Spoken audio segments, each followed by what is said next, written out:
Evans Putman is the founder of Podcast Profit School and a business consultant who partners with visionary, collaborative entrepreneurs. And if you have ever thought about podcasting or guesting on podcasts, this conversation with Evans is for you. Are you looking to improve your sales skills without compromising your values? Welcome to Sales Made Easy, a podcast for business and personal growth. Now, here's your host, Harry. Welcome to the Sales Made Easy podcast. What's the good word? Hey, thanks, Harry. I appreciate it. I'm excited to be here. Thanks for having me. Yeah, so it's going to be fun, Evans. If you like it or not, I know that you're super patient already because I've shared Evans, my new application here that I'm working with. Evans is a master of podcasting. So Evans, why don't you give us a little bit of a background about what got you into podcasting and why you think it's valuable for people? Absolutely. I'd love to. So it's an interesting story because I wasn't actually, I had no plans to be in the podcasting space. It wasn't part of my, wheelhouse at the time. I was working as a marketing strategist, and your listeners will like this, right? I was keeping my pipeline empty, not full at the time, unfortunately, and I lost some really good clients and found myself sort of in a pickle. And long story short, I ended up meeting this guy who needed some help with his podcast, and we ended up connecting. We met in person. It was a real estate podcast. I'd been working with in the real estate niche with most of my consulting clients. And I got together with him and we started talking, and I uncovered some places that he was missing out and was looking to accomplish. And part of that was creating real estate sales training courses and coaching, and to sell that through the podcast. But he had no idea how or if it was possible. And I let him know. I was like, give me the weekend. I'm going to put together a plan and we're going to go do this. And so I sort of found myself trying to figure out, how do I get a podcast to be the engine that fuels a business? And we just ran with it from there. And the next thing you know, we ended up going from a contractor client relationship to a business partnership. We grew the podcast to over 150,000 monthly listeners. Wow. And in the first 12 months, we went from basically zero to $500,000 in sales, all through the podcast. There was no other marketing efforts that we were doing. It was just through a podcast that we had turned into this systematic approach for driving audience members, traffic, leads, and sales through the business. Wow, that sounds very exciting. So a lot of people who are out there listening really don't see the value of podcasting. There's like some curiosity. There's the should word. I know I should be doing this, but they don't really see what the potential outcome is. And you're really sharing here that there is plenty of business potential. Do you want to elaborate on that? Absolutely. And I think the important thing, and that, over the years, ever since that business, I ended up leaving that business, Harry, just to sort of wrap a bow on it. And Sure. The system that we had put in place, actually, my business partner, Pat, was able to sell the podcast. So we basically turned what was a failing podcast into a sellable business in the long run. So, but what I would share to answer your question, and it's interesting because I had this conversation with someone the other day. The biggest thing that I run into, probably 80%-ish of the clients that I work with come to me in the position of, I've launched this podcast, I've been doing it, I love the connections, I love talking to the audience, I love sharing my message, but Evans, I'm a business owner, I'm an entrepreneur, I'm not getting an ROI, it's starting to become a liability, it's not really an asset. So what generally is missing is not starting with the end in mind. How am I going to attach this to my business? And it's it's also a very powerful tool. Like I shared with a podcaster the other day, the your voice as the podcast host, as the business owner, you have a powerful tool at your hands to be able to shift people's identities, to transform their beliefs, to move them closer to becoming a lead or a client or a customer. And it really vastly shortens the sales cycle when you use it the right way. And if you have a system installed, and what I teach my clients is a one to many approach. So it's not me bringing you, Harry, on my show and then me trying to pitch my products or services or offers to you, which that can be done in a really great way. But what we focus on doing is actually moving the audience, growing a really big audience, helping shift their belief, helping overcome objections, overcome false beliefs that they may have, so that they become one step closer to being your dream client. And in the process, focusing on how do we not move them from listener to sale, but how do we move them from listener to lead, and then have a process in place that helps shift them from a prospect to a buyer.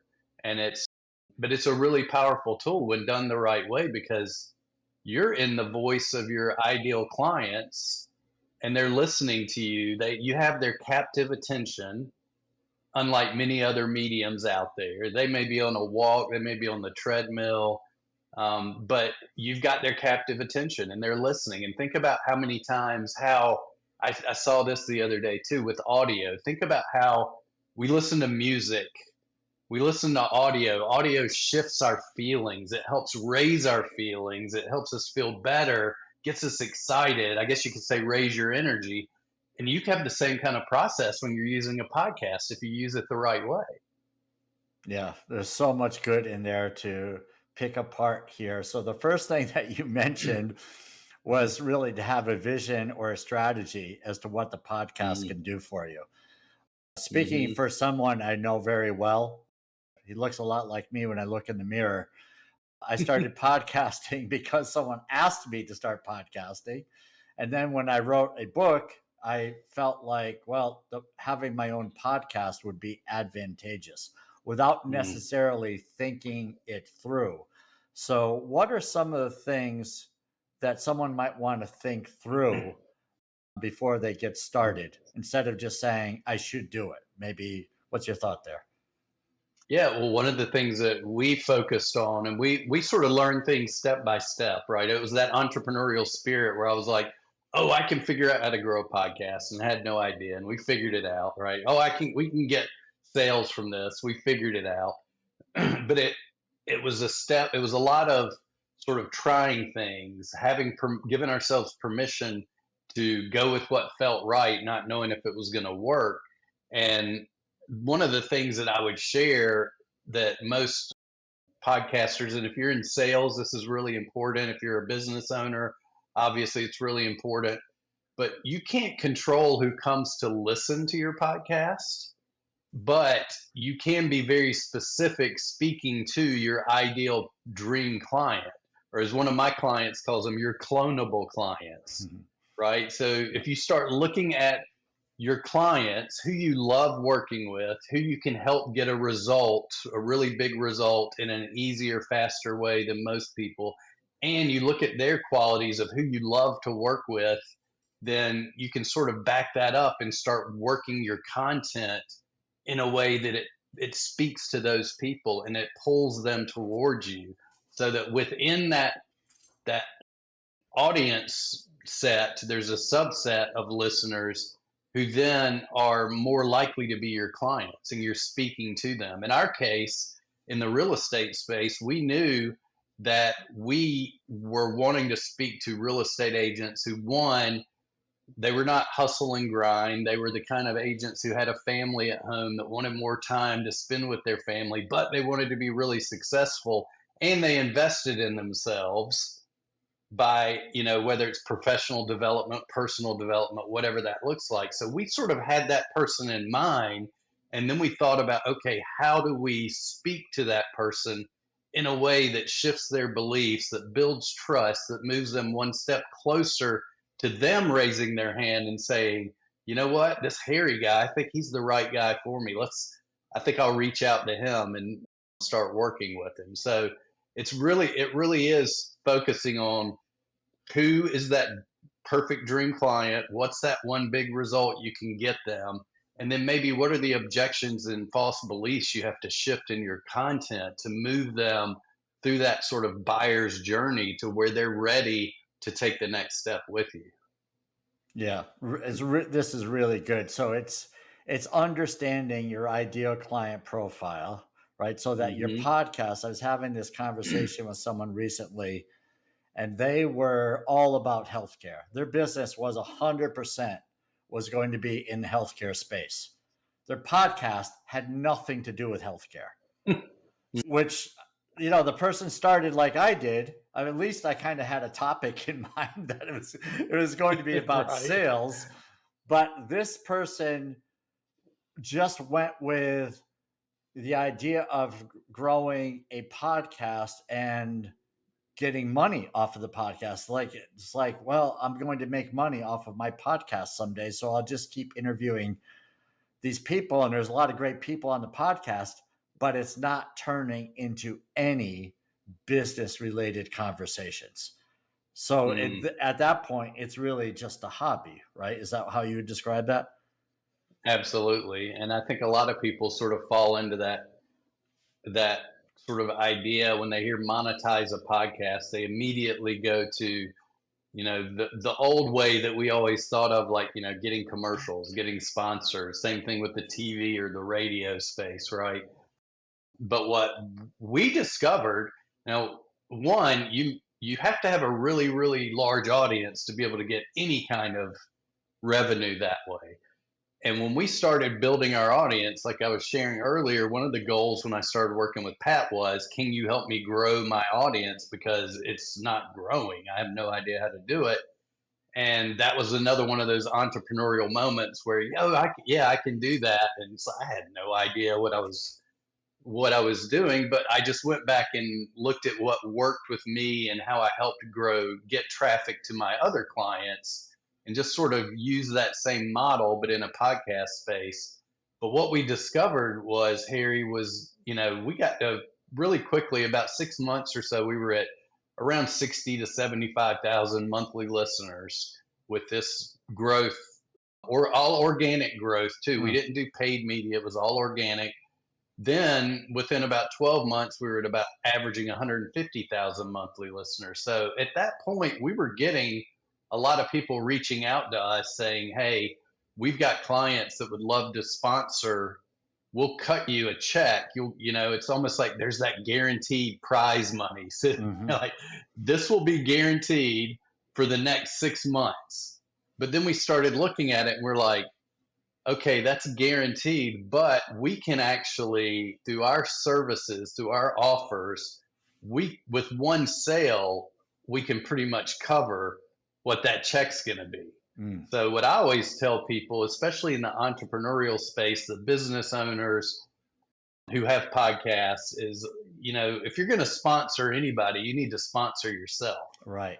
because the sky's the limit Yeah. with the amount of revenue you can bring in from your podcast when you are building that traffic that's coming in, which is one of the most valuable assets. When you're helping them see that they can be successful with what you offer, and they start to believe in your system and believe in you and believe in themselves, then it's just inevitable that they're going to work with you.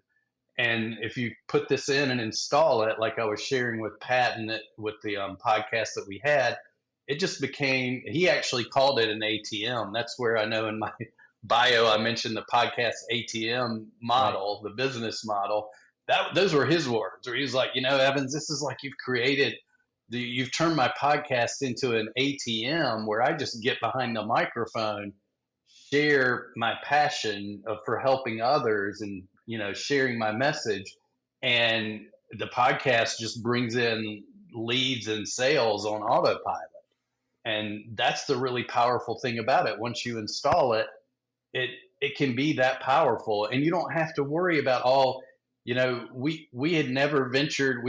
Well, I will back this up and say we did try a webinar once, but Pat didn't really have the patience for that. He was like, "We're just going to record it. We're going to do it once, and that's going to be it." We needed to do a few extra runs to dial it in, right? But it can be a lot of hard work. But if you love sharing your message and your mission through a podcast, you can easily start not doing the marketing activities that you don't like doing and focus on the thing you do like doing and just amplify that. And it's amazing how powerful it is, because you may have experienced this, Harry. We did multiple times. When people listen to your podcast, they feel like they know you, like they're your Right. friend. You'll see them in person.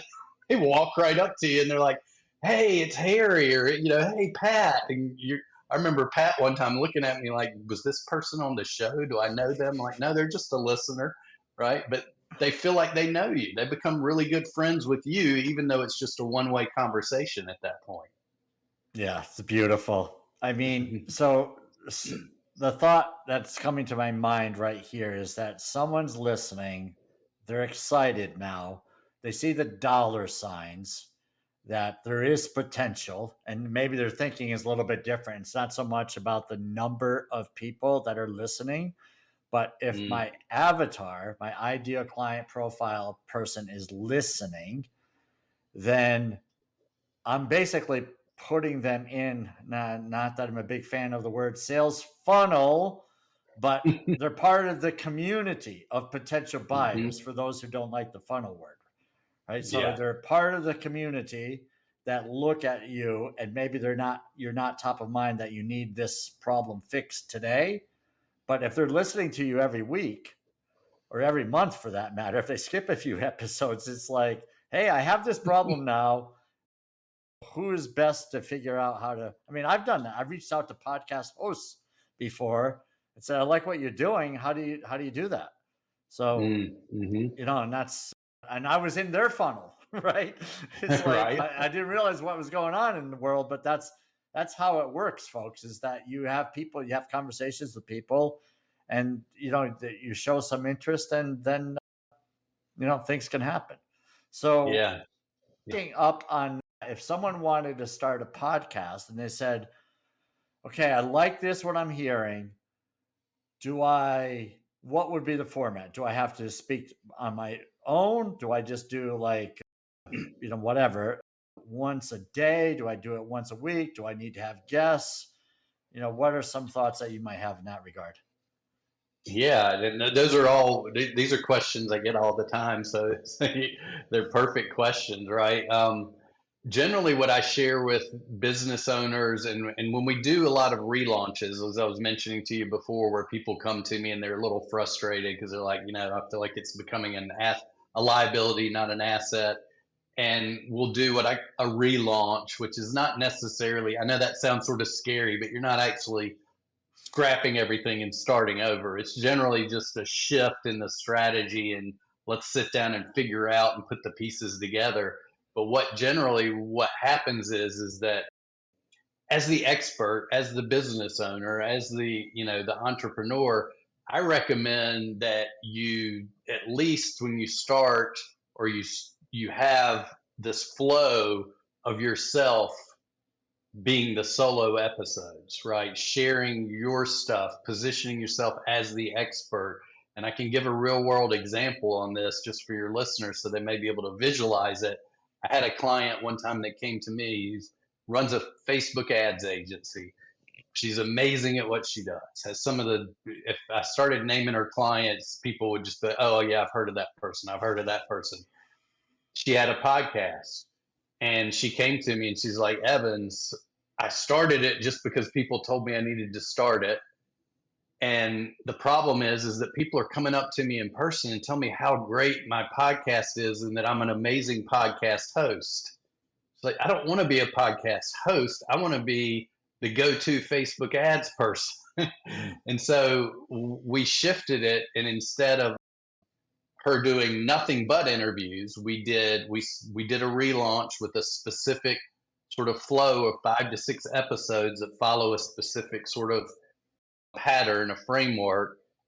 She did those solos, and then we started interviewing probably about 70-30 or so. So about 70% were solo, 30% were interview, and we interviewed her clients, right? So instead of just random guests, we actually brought on her clients. She interviewed them, and they got to shine and show off their superpowers and sort of put them on the pedestal. But the whole time, they were basically discussing how amazing it was to work with her. So even the interview shows, while they provided immense value, they also worked in her benefit for her end goal, which was to bring in clients for her Facebook ads agency. So to me, that is the best sort of ratio to do when you're trying to turn this into an engine to run your business, is to focus more on your expertise, position yourself, then bring on guests who are your clients.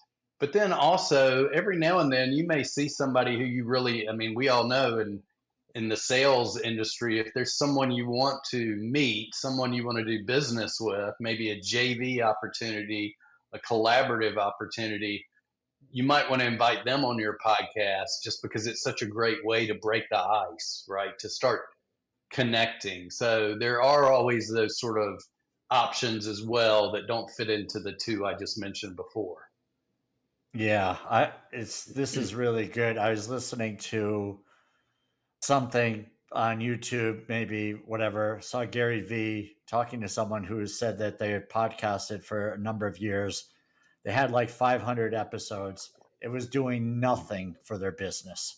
And Gary Vee just said, you need to pivot. And hearing from what you just said, maybe the pivot isn't as drastic. Like the person that I'm describing earlier, that is completely in a podcast unrelated to their business, I would say that person really needs to pivot and focus on healthcare professionals. Absolutely. And just forget about the fame and work at making money, and then eventually have fame because you've done so well. But absolutely. In the cases that you're describing, though, that pivot might be just going from, you're always interviewing people, why not show some of the magic you have? And it's just absolutely. yeah, it's really good. What about, okay, you go. I was just going to say real quick too, and to sort of help people with, I don't know what to talk about, right? I'm not sure what should my content be about if I'm doing solo episodes. Oh, yeah, great. Think about how many times. Sorry, I'll stop. Well, this is something that I get all the time, so it's like I know that the question's coming in somebody in your listeners' minds, but think about how many times you speak to prospects and you're probably taking notes about where they, maybe what their objections are, what they're struggling with. Take all of that and like overcome those objections in your solo episodes, because guess what? You've massively shortened the sales cycle, because if you can overcome all their objections before they ever become a lead or get on the phone with you, or however your sales process works, then it makes that go so much better. Then it just becomes an enrollment conversation and not really a sales conversation. So to me, those are like the keys. It's like focus on the false beliefs and the objections and help them overcome those in your content as a solo episode. Oh, I love it. Man, this is just incredible value. Is there anything that I'm missing in the questions that people typically ask? Better hosts that might be asking those questions, what would they be? Well, no, but I will share this because it's sort of funny, because I know we're on a sales show, right? A sales podcast, because I did get asked this one time when I was on another sales podcast, and they were like, well, that's amazing. What was your secret from going from zero to $500,000 in sales in 12 months? And I told them, I looked the host in the eye and I was like, well, we stopped selling. But which is not necessarily 100% true. We had a sales process, but what we started focusing on doing is like, we're trying to get people from first date to marriage instead of just, letting them move nicely through the flow for when they're ready to take the next step. So we started focusing on our lead gen process. And to me, that's what I tell people. I was like, the biggest mistake that podcast hosts and podcast guests make is that they don't have a really good lead gen process for those guest appearances for their own show. And instead they ask people to, like, come follow me here on LinkedIn, or go here and give me a review and things like that. It's like, no, you need to get these people on your list, and then you need to have a process in place that builds the relationship versus just a transactional approach at lead gen. And we actually, once again, because we stumbled forward a lot. Right? We fell a lot, but it was almost like we fell, we rolled and got up and kept going, which was great because Pat allowed me, he gave me permission for us to fail as much as possible. And so we just tried stuff, and we came up with a lead gen process that ended up, it blew our minds because we had no idea if this was going to work or not. But we had from our podcast to lead was 78.6% opt-in rate, which I remember that number by heart because it was just so crazy. And once they got into our lead flow, we focused on continuing to deliver value when they were a lead. And you mentioned this earlier, and this sort of brings that point home where you were talking about some people are not ready yet to buy. And so I would go back and look, and I remember somebody one time bought our highest package, and I would always go back and look and sort of track, the path. This person had been listening. They'd been on our list for 12 months. They'd listened to, as a listener and as a lead. I was able to track them as a lead. So they were a listener, they were a lead, and they opened up every email. You could see all the green dots. They opened up everything. And eventually, 12 months later, they just came to us and bought something, our highest package. So it goes to show that, there were some people that bought immediately. There were some people that took longer. But this really is a great way to have a pipeline of traffic on the front end, of prospects who, get on your list, and then people who want to buy your stuff. And you don't have to worry about being convincing, pushy, that kind of salesperson. You can just sit back and shine and pull the right people towards you and get them right into your flow. So to me, I would say that long-winded answer to you asking me that question, but it's the leads that people miss out on, that they don't really focus. They think about, like, how do I get this listener to buy my stuff? And that's not the right question. The right question is, how do I move them from listener to lead, and then let them sort of self-choose themselves as the next step when they're ready to buy? Not that you don't give them the opportunity, but you don't need to. We were failing because we were trying to move people from a listener to a buyer right away, and it just wasn't working. Yeah. I mean, like anything in sales, people want results like yesterday. And there is no magic pill that's going to give you results today, but doing the right things over a period of time will get you repeatable results in time, right? When the time where enough people hear the message. And in this approach, which I love because it's people raising their hands versus you badgering people into submission, which gets old quickly if you're on the other end of that. Yeah, absolutely. This is super. It allows you to, Harry, to give value and to just be that type of giver, right? To continue to give and give and give. So you're right. It's not, and I share this with my clients all the time, with people that come into my world. I'm like, we're going to grow your podcast, but it's not going to happen tomorrow. Right? We're doing a lot of things that build a foundation, because you hit the nail on the head. It's that you're putting something in place that will do it over and over and over in time, but you have to build the foundation across all aspects of this first. And I was very impatient back then. And luckily my business partner was one who was like, no, no, let's quit trying that. It's not working. Let's get together and try something different. Right. So we just kept shifting and kept trying. And, that's the other thing I would share with people is test things, right? Test maybe your listeners, because a lot of times people ask me, well, should my podcast be 20 minutes long, 30 minutes long, 10 minutes? And I tell them, I'm like, I don't know. You know who's going to tell you is your listener. That's who's going to tell you, right? Your market. So let the market sort of dictate to you how to do some of these things. But if you don't give yourself permission to fail, then a lot of times you don't uncover a lot of hidden gems that you're missing out on. Oh yeah. I mean, this is great. I did originally when I was doing a podcast, I didn't really know what the analytics were. I had someone helping me with putting together the podcast, and so that person saw the analytics, but that wasn't their strength. Let's put it that way. Mm-hmm. So once I took over that and I could see the analytics, like how many listeners do you have? How long are they listening? That gives you a great idea.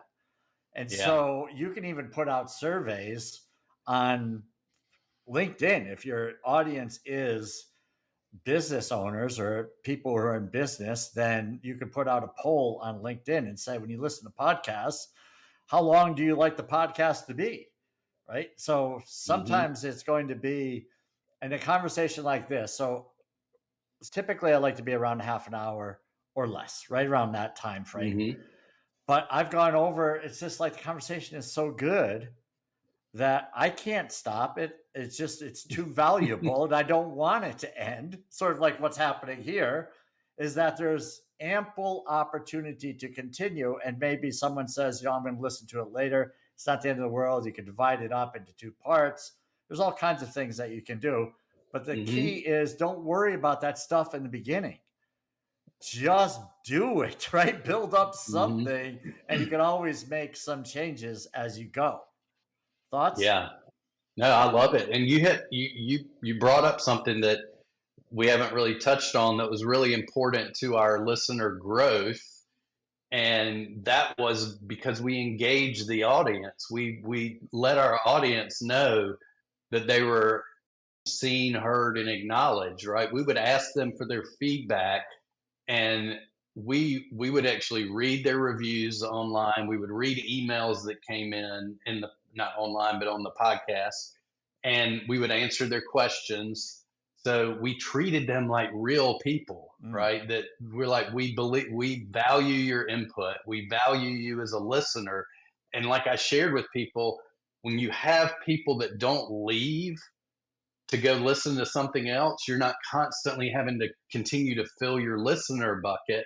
It's already full all the time. So once we hit the type of numbers that we hit, we didn't ever go backwards. And it's sort of like that whole, you get the boulder to the top of the mountain and just give it a nudge down the other side, and then everything changes. So, but I do want to share this too, because I want your listeners who are thinking about this, like, not to stress out. You don't have to have 150,000 monthly listeners to be successful, right? The important part is that if you engage them, if you let them know that they are acknowledged, seen, and heard, and they feel really valued, then you can have a smaller audience that will be out there promoting for you, that'll continue to listen, that'll bring you, it's almost like having referrals, like listener referrals that are bringing you new listeners and bringing you new clients through that process. So I just wanted to clarify that too, because I know a lot of times people are thinking that,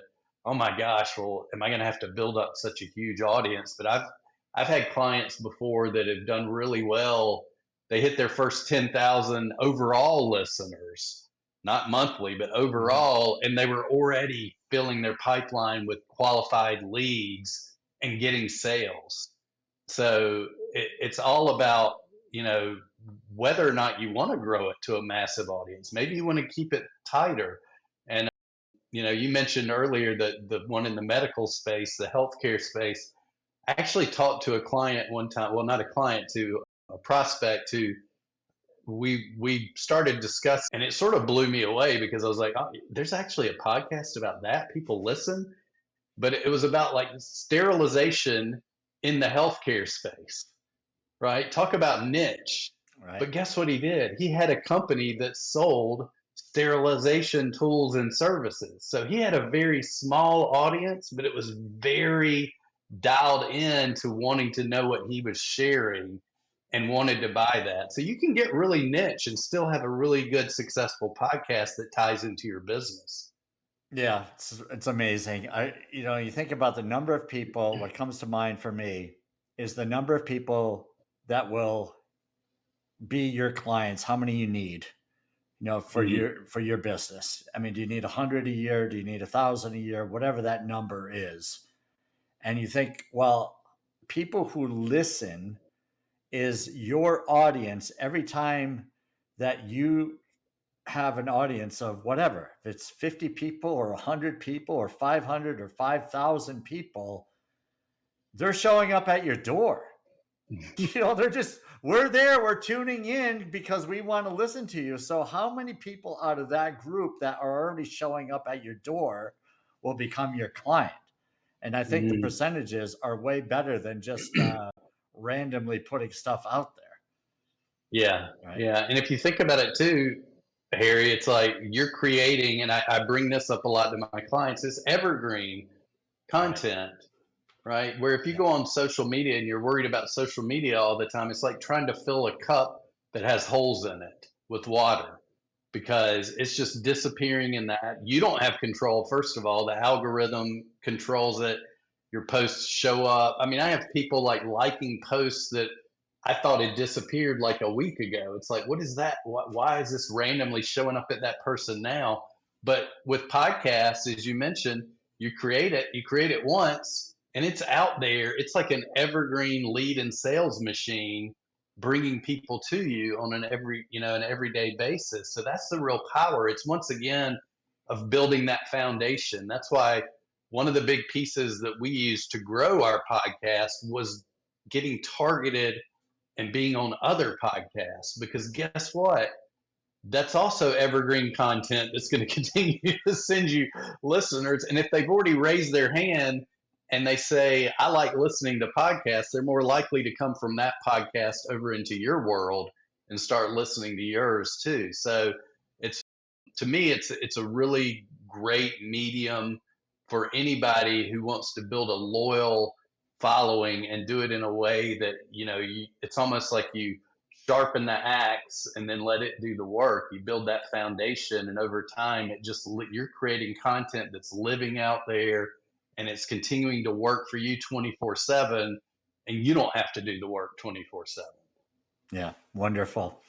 All right, Evans, this is great. Very excited. You're already excited about podcasting, but you even got me more excited. Is there anything else you want to share to close this out? Like, where can people find you or anything along those lines? Sure. Well, thank you for asking. And I did bring a gift for your listeners. Nice.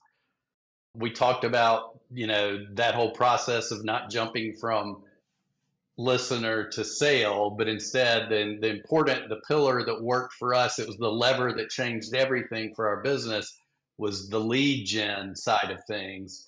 So what I did was I created, it's a listeners to leads to high ticket clients blueprint that I'd love to give your listeners, and they can get that. They can get direct access if they text the word leads 55444.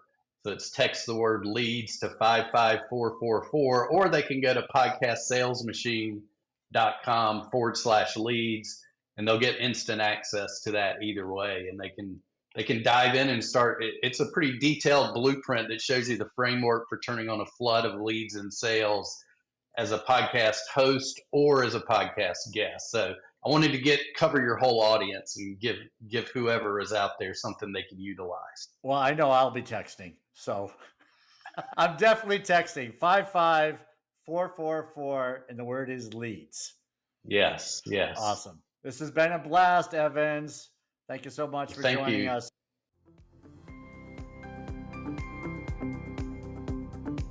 Thank you for listening to Sales Made Easy. If you found value in our conversations, please subscribe and leave a review. Our goal is to provide practical strategies for growing your business while staying true to your values. Remember, success in sales is about serving your clients. Serve first, and the selling will follow.